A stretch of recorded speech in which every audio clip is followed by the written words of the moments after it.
Hey guys, IMO here. In this video, we go over Mission Impossible Rogue Nation.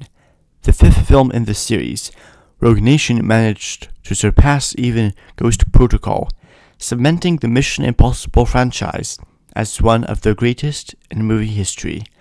Warning, spoilers ahead.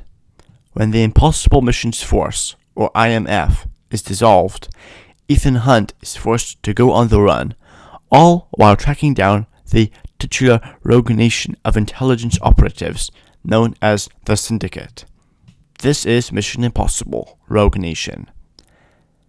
Even though the Burj Khalifa sequence from the previous film is, at least currently, the stunt most representative in the minds of the public of the Mission Impossible franchise, Rogue Nation certainly finds ways to up the ante. Of the two biggest stunts in this film, the first one, in which Tom Cruise strapped himself to the outside of a plane, certainly tops the skyscraper sequence.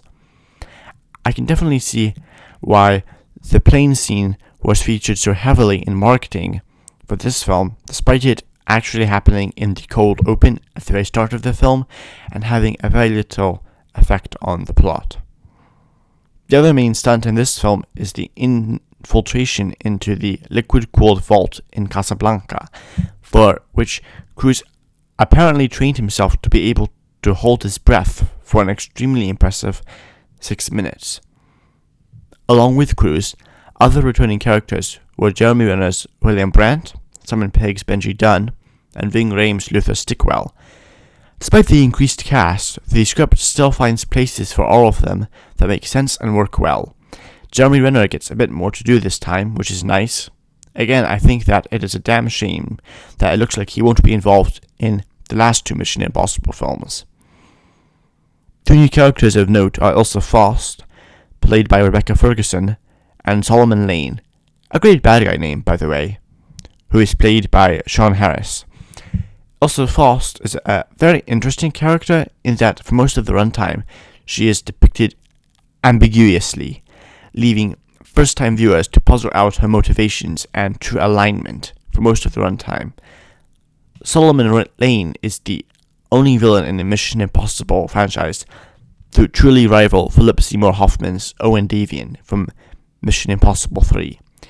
In fact, to my mind at least, Harris's performance, in fact, surpasses Hoffman. Lane's rivalry with Hunt over the course of this film and the next is magnificent. And yes, I am also salty that it doesn't look like Harris will be returning to the Mission Impossible franchise either. Speaking of Hunt, unfortunately, he only truly shines in this film when confronting Lane. Something about Cruise's performance as compared to his previous films feels lacking. I don't know if it was due to behind-the-scenes drama or due to the complicated and dangerous stunts that he was doing at this time, but something wasn't here in this film. Luckily, the supporting cast is more than talented enough to carry any lacking elements of this film's acting, so you'll most likely only notice the errors in Chris's performance if you're looking for them. Although Rogue Nation is only a few minutes shorter than Ghost Protocol in terms of runtime, the much faster pacing in this film makes sure you'll barely feel the 2 hours go by. Rogue Nation is also aided and abetted by smart and solid writing, which helps the film along even as it digs deep into an old selection of tricks. I mean, seriously, how many times has Hunt had to go on the run from his government at this point? It's been a major plot point in almost every film. Even so, in my opinion, Rogue Nation easily deserves its spot as the second best in the film franchise. And with that, now it is time to close out. If you enjoyed this review, please leave a like and or a comment. It helps me and my channel reach new viewers, and I would really appreciate it. I'm going to be covering the most recent Mission Impossible films soon, so if that sounds interesting to you, don't forget to subscribe and make sure all notifications are on. If you want to support my channel further, I have a Substack where you can subscribe to my periodic articles, which you can get to through a link in the description below. Thanks for watching. IMO out.